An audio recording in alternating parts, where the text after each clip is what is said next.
गर्मी बहुत है और मैं उम्मीद करता हूं कि आपके पास पानी होगा जिससे आप इस गर्मी का सामना कर पाएंगे। अभी इसके पहले जितने छात्र मित्रों ने अपनी बात रखी है उससे यह कुछ अंदाज़ मिलता है कि पूरे देश में दरअसल उच्च शिक्षा के सामने या स्कूली शिक्षा के सामने चुनौतियां किस प्रकार की हैं, वे चुनौतियां क्या हैं, ये साफ है। जैसे स्कूलों में पर्याप्त संख्या में शिक्षक हैं या नहीं हैं, यह समस्या है। उसी प्रकार कॉलेजों में और विश्वविद्यालयों में, राज्यों के कॉलेजों और विश्वविद्यालयों में पर्याप्त संख्या में शिक्षक हैं या नहीं हैं, वहाँ के पुस्तकालयों में किताबें हैं या नहीं हैं, प्रयोगशाला में प्रयोग करने की सामग्री है या नहीं है, उनके सत्र नियमित रूप से चल पाते हैं या नहीं चल पाते हैं। कोई भी नीति जब बनती है और विशेषकर शिक्षा की, तो वह नीति बनती है कुछ चुनौतियों का सामना करने के लिए। अगर हम उच्च शिक्षा को देख लें, कॉलेज और यूनिवर्सिटी की शिक्षा को देख लें या स्कूली शिक्षा को देख लें, तो ज़्यादातर संख्या छात्रों की उन कॉलेजों और विश्वविद्यालयों में है जो राज्यों के कॉलेज और विश्वविद्यालय हैं, सेंट्रल यूनिवर्सिटी नहीं, केंद्रीय विश्वविद्यालय नहीं। तो कोई भी जब आप राष्ट्रीय नीति बनाना चाहते हैं तो वो सिर्फ केंद्रीय विश्वविद्यालयों को ध्यान में रख के नहीं बनाएंगे, आपको बनाना पड़ेगा जो राज्यों के विश्वविद्यालय हैं, जिनकी बात बिहार के हमारे छात्र मित्र ने की या तमिलनाडु की हमारी छात्र मित्र ने की या झारखंड के छात्र मित्र ने की। वहाँ ज़्यादा संख्या है छात्रों की, वहाँ क्या समस्या है। दूसरी बात, इसी वजह से शिक्षा समवर्ती सूची में है, यानी राज्यों का भी अधिकार है शिक्षा पर, वो स्कूली शिक्षा हो या उच्च शिक्षा हो। तो कोई भी नीति जब बनेगी तो वह केंद्रीय नीति नहीं हो सकती, उसको आपको सहकारी नीति बनाना पड़ेगा जिसमें राज्यों की भूमिका उतनी ही महत्वपूर्ण होगी। अगर इन दृष्टियों इन समस्याओं को हम बुनियादी चीज़ों को सामने रखें और उसके बाद देखें कि दरअसल इस देश में हो क्या रहा है। सबसे पहली चीज़ जो पिछले 20 वर्षों में हुई है वह यह कि उच्च शिक्षा में छात्रों और छात्राओं की संख्या में बेशुमार बढ़ोतरी हुई है। यानी 20 वर्ष पहले या 15 वर्ष पहले तक हम यह कहते थे कि शिक्षा का सार्वभौमिकरण होना चाहिए। तो प्राथमिक स्तर पर हम यह कह सकते हैं, उसकी वास्तविक सच्चाई जो भी हो, कि दाखिले के स्तर पर काफी सफलता प्राप्त की गई है। उसके बाद प्रश्न यह है कि क्या 10वीं और 12वीं की परीक्षा उत्तीर्ण करने वाले छात्र छात्राओं को कॉलेजों और विश्वविद्यालयों में वैसे ही प्रवेश की सुविधा है या नहीं है, यह एक प्रश्न है। तो स्कूली शिक्षा में जो परिवर्तन हुआ उसका क्या असर कॉलेज और यूनिवर्सिटी की शिक्षा पर होगा और उसमें क्या किया जाना चाहिए। अगर संख्या बढ़ रही है छात्रों की तो जाहिर है कि कॉलेजों में आपको उसके अनुसार उपाय करने पड़ेंगे, मतलब शिक्षकों की संख्या बढ़ानी पड़ेगी, वहाँ के जो साधन हैं कॉलेज के, वहाँ बैठने की जो व्यवस्था है, हमारे क्लासरूम हैं उनकी संख्या बढ़ानी पड़ेगी, प्रयोगशाला आपको बड़ी करनी पड़ेगी, पुस्तकालय बड़े करने पड़ेंगे। यह पहली समस्या थी। क्या इसकी तरफ विचार किया गया है? क्या यह जो नई शिक्षा नीति है वह इन चुनौतियों की तरफ विचार करती है? दूसरे, चूंकि हम बहुत सारे लोग अभी बात करेंगे, मैं बहुत संक्षेप में अपनी बात रख रहा हूं। दूसरे, ज्ञान को लेकर, विषयों को लेकर हमारी समझ बदली है। पहले 10 साल पहले, 20 साल पहले हम ज्ञान के बारे में जैसे सोचते थे, विषयों के बारे में जैसे सोचते थे, अब वह समझ काफी बदल गई। तो क्या वह बदली हुई समझ हमारे पाठ्यक्रम में और पाठ्यचर्या में दिखलाई पड़ रही है? यह एक सवाल है। दुनिया भर में विश्वविद्यालयों के बारे में यह कहा जाता है कि अच्छा विश्वविद्यालय वह होता है, श्रेष्ठ विश्वविद्यालय वह होता है जिसके पास इसका अधिकार होता है कि वह अपने छात्र छात्राओं को कैसे दाखिला देगा, ये वो तय करेगा। अपने अध्यापकों को कैसे नियुक्त करेगा, ये वह तय करेगा। अपनी पाठ्यचर्या पाठ्यक्रम कैसे बनाएगा, ये वह तय करेगा।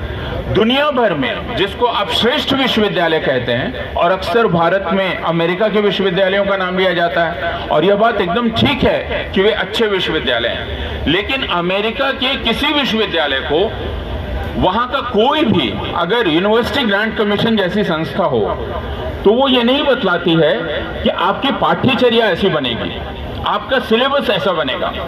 हमारे यहाँ यूनिवर्सिटी ग्रांट कमीशन हर एक साल में पाठ्यक्रम की एक नई योजना भेज रही है, और उसके अनुसार हर विश्वविद्यालय एक ही तरह का पाठ्यक्रम लागू कर रहा है। अभी यहाँ बतलाया किसी ने कि, और यह बात सही है, कि यह बात कही जा रही है कि 40% आपकी शिक्षा, और यह योजना है कि वह ऑनलाइन दी जाए, वहां से बढ़ाकर उसको 70% किया जाए। यह योजना है। इसका क्या मतलब हुआ कि आप जो अभी क्लास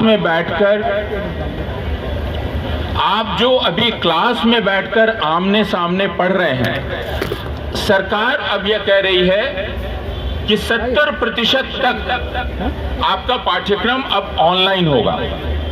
स्वयं प्लेटफॉर्म पर अध्यापकों से लेक्चर्स रिकॉर्ड करके रखवा दिए जाएंगे। आपको यह कहा जा रहा है कि आप उन लेक्चर्स को अपने आप देख लीजिए और आपका पाठ्यक्रम पूरा हो जाएगा। अब यह जो निर्देश दिया जा रहा है, यह यूनिवर्सिटी ग्रांट कमीशन की तरफ से दिया जा रहा है। एक प्रश्न जो हम लोगों को करना चाहिए वो ये कि अगर यह शिक्षा नीति लागू की गई है, जो कि कहा जा रहा है कि लागू कर ली गई है, और मुझे जहां तक ये पता चला है शायद ये पहली वर्षगांठ है उसकी या दूसरी वर्षगांठ है, तो जो कुछ भी यूनिवर्सिटी ग्रांट कमीशन अभी कर रही है, क्या वो शिक्षा नीति के आलोक में कर रही है? जैसा बिहार के हमारे मित्र ने बताया कि फीस जो बढ़ाई गई, क्या वो शिक्षा नीति के चलते बढ़ाई गई?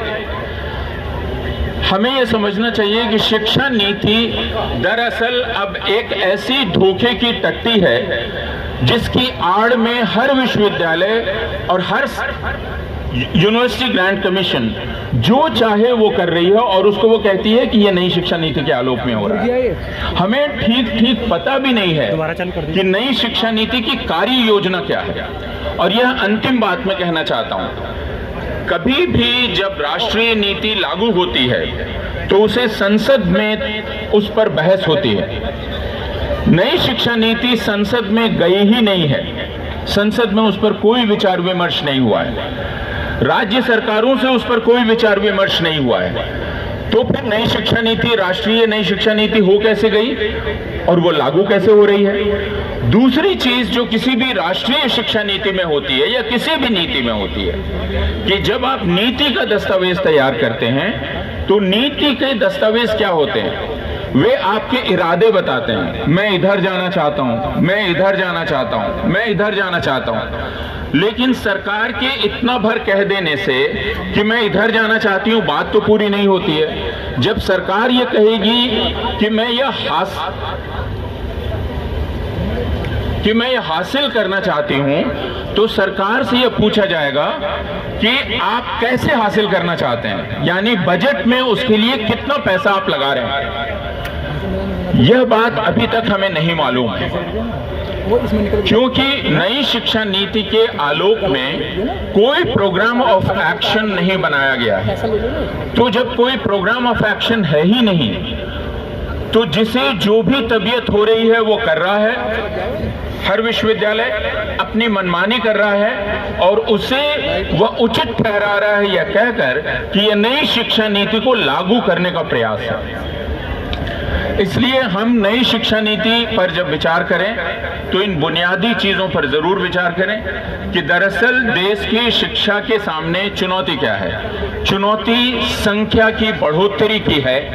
उस संख्या की बढ़ोतरी के चलते स्कूल परिसर, कॉलेज परिसर, विश्वविद्यालय परिसर में जो परिवर्तन किए जाने चाहिए, उनमें जो पैसा लगाया जाना चाहिए, सवाल उस पैसे का है। क्या सरकार वो पैसा लगाना चाहती है या नहीं चाहती है? अगर पिछले 5 वर्षों का रिकॉर्ड आप देखेंगे तो आपको पता चलेगा सरकार लगातार पैसा काट रही है। तो जब वो लगातार पैसा काट रही है तो हम इस शिक्षा नीति का करें क्या? इसलिए यह शिक्षा नीति मेरे हिसाब से, हम लोग बहुत गंभीरता से इस पर विचार कर रहे हैं, लेकिन यह शिक्षा नीति दरअसल सिर्फ एक भुलावा है। क्योंकि अगर नई शिक्षा नीति लागू है तो फिर विश्वविद्यालय अनुदान आयोग रोज रोज परिवर्तन क्यों कर रहा है? नए नए फरमान क्यों जारी हो रहे हैं? नीति के आलोक में कार्य योजना अभी तक हमारे सामने क्यों नहीं है? ये प्रश्न हमें करने चाहिए। और उसके साथ जो आखिरी बात मैं कहना चाहूंगा कि कोई भी शिक्षा नीति जो राष्ट्र की अवस्था होती है उसको देखकर बनाई जाती है। हमारी राष्ट्र की अवस्था अभी क्या है? हमारे राष्ट्र की अवस्था अगर देखें तो पूरी तरह से हिंसा और घृणा का माहौल चारों तरफ है। मुसलमानों और ईसाइयों के खिलाफ हिंसा की जा रही है। यह माहौल है, यानी सामाजिक विभेद, सामाजिक हिंसा चारों तरफ दिखलाई पड़ रही है, मुसलमानों, ईसाइयों के खिलाफ और दलितों के खिलाफ। यह एक माहौल है। दूसरा माहौल है आर्थिक पृष्ठभूमि। अगर आप देखेंगे तो इस देश के जितने भी प्राकृतिक संसाधन हैं और जितने भी सार्वजनिक संसाधन हैं जो हमारे और आपके पैसे से बने हैं, वे सारे संसाधन प्राकृतिक और सार्वजनिक, यानी जल, जंगल, जमीन और जो आपने बनाया, जैसे बैंक, जैसे LIC और बाकी तमाम चीजें, वे सब अब कॉरपोरेट घरानों को हवाले किए जा रहे हैं, खासकर 2 कॉरपोरेट घरानों को। श्रम कानूनों में ऐसी तब्दीली लाई जा रही है जिससे मजदूरों के अधिकार छिनते चले जाएंगे। किसानों से उनकी खेती छीन लेने की साजिश की जा रही है। यह पूरा माहौल है। इस माहौल में यह शिक्षा नीति लाई जा रही है। तो आप इसका मकसद भी समझ सकते हैं। अंतिम बात मैं यह कहना चाहूंगा कि अगर इस सरकार की किसी भी कार्रवाई को हमें समझना हो तो यह समझना चाहिए कि यह सरकार दरअसल कभी भी नीति से काम नहीं करती है। यह सरकार हमेशा ही अनीति से काम करती है। और दूसरी चीज, इस सरकार का दिमाग नीति का दिमाग है ही नहीं। इस सरकार का हर एक कदम एकमात्र हिंदुत्ववादी राजनीति को कैसे आगे बढ़ाया जाए, उसे कैसे गहरा किया जाए, इसको सोचकर उठाया गया कदम होता है। इसलिए यह सरकार नीति की नहीं है, हमेशा ही राजनीति की है। और उस राजनीति पर ध्यान केंद्रित रखना हम लोगों के लिए बहुत ही आवश्यक है। शुक्रिया। Press the bell icon on the YouTube app and never miss another update.